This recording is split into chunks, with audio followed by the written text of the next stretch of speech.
वो आपको ध्यान रखना है। इसके अलावा बड़ी बड़ी कंपनीज की तरफ से वार्निंग है। फेडेक्स की वार्निंग को हल्के में लोगों ने एक आध दिन लिया, भूल गए। कल फोर्ड ने वार्निंग दी है कि मेरी कॉस्ट $1 बिलियन बढ़ गई क्योंकि सप्लाई का डिसरप्शन अभी भी है। सो ऑटो की स्थिति उतनी अच्छी नहीं है, तो ये यहाँ पे देखना चाहिए। दूसरा जो एक नेम टू फेम है, नोरेल रूबिनी साहब जो बड़ा इकोनॉमिस्ट हैं, उन्होंने कहा है कि सरकार के ऊपर डेट बढ़ रहा है।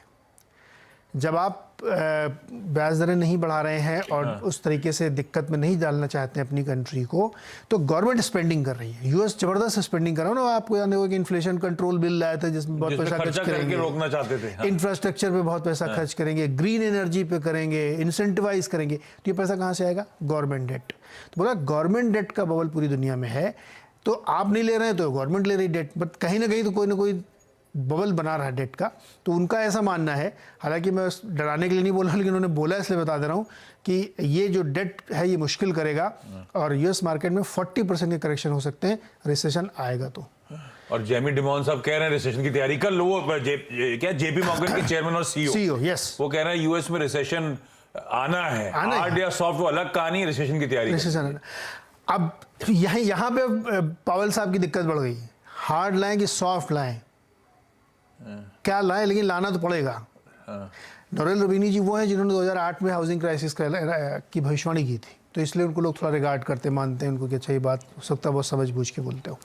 तो इन परिस्थितियों के बीच में मुझे लगता है कि जो लिक्विडिटी का फ्लो है वो अभी बना हुआ है, इसलिए मार्केट में आपको इमीडिएटली कोई दिक्कत नहीं दिखती है, लेकिन लॉन्ग टर्म में प्रॉब्लम है, इसमें कोई शक नहीं है, क्योंकि वो पैसा घूम के कहीं ना कहीं किसी कॉर्नर पे बना हुआ है। तो उसको तो फिर आज के लिए इस इवेंट से पहले, अभी मैं रशिया पे आता हूँ, यूक्रेन वाले पे, इस इवेंट से पहले बाजार की पोजीशनिंग कैसे मान के चलूं? थोड़ा सा नर्वस है क्या? नहीं, नर्वस है थोड़ा सा। दो इंडिकेशन और आपको बताता हूँ मैं। गोल्ड कितना गिरा है? 1675 गिरते ही जा रहा है वो तो। गोल्ड क्यों गिर रहा है? गोल्ड को इन्फ्लेशन का हेज माना जाता है।